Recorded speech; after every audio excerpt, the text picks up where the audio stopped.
In Spanish, these two sentences are not the same. Caminé a casa and caminaba a casa. One means I walked home as a completed action. The other means I was walking home or I used to walk home. Same verb, same past idea, different meaning. Today, I'll show you the trick beginners miss. Spanish past tense is not only about time. It is about how you see the action. Welcome to Clear Spanish Grammar that finally makes sense. I'm Andres, and today we're fixing one of the biggest A2 problems, preterite versus imperfect. Many beginners think, if it happened in the past, I just need a past tense. But Spanish gives you two common past tenses because they do two different jobs. The preterite tells what happened.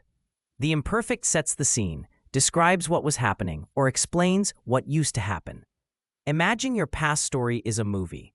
The imperfect is the background of the scene, the weather, the time, the place, the person's age, the feelings, and the actions already in progress. The preterite is the action that moves the movie forward. What happened next, what started, what ended, or what changed. So here is the question. Am I setting the scene, or am I moving the story forward? Use the imperfect when you are describing the background. For example, era de noche. It was nighttime. Hacía frío. It was cold. Yo tenía 10 años. I was 10 years old. Estaba cansado. I was tired.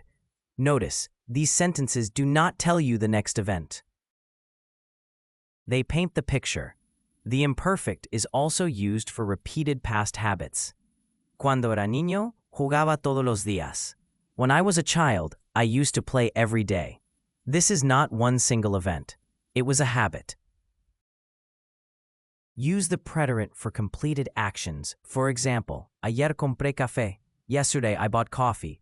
Llegué a casa. I arrived home. Abrí la puerta. I opened the door. These actions feel complete. They move the story forward. If your sentence feels like "then this happened," you probably need the preterite. Now let's put both together.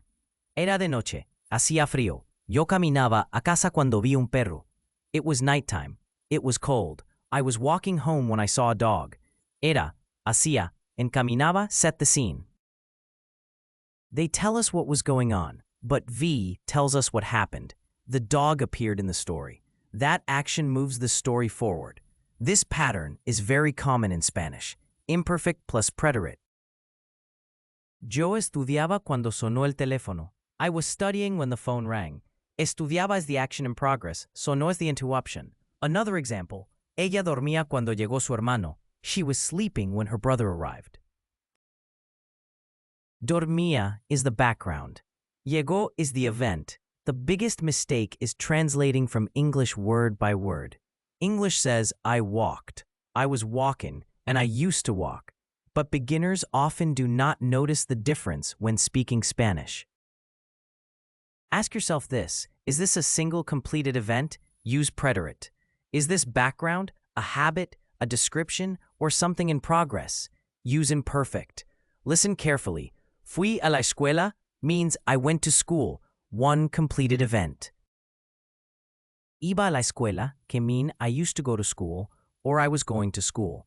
Comí pizza means I ate pizza, completed. Comía pizza means I was eating pizza or I used to eat pizza. Vi a María means I saw María. Now you try. For each sentence, choose one, imperfecto or pretérito. Question number 1. It was raining. Should we use imperfecto or pretérito? The answer is imperfecto. Llovía. Why? Because it was raining describes the background of the scene. It tells us what was happening, not one completed action. Question number 2. I opened the door. Should we use imperfecto or pretérito? The answer is pretérito. Abrí la puerta. Why? Because opening the door is one completed action. It happened and moved the story forward. Question number 3.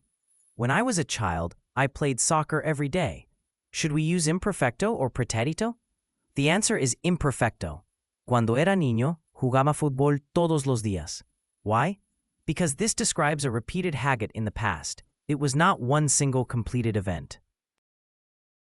So remember, imperfecto is for background, habits, descriptions, and actions in progress. Pretérito is for completed actions that move the story forward.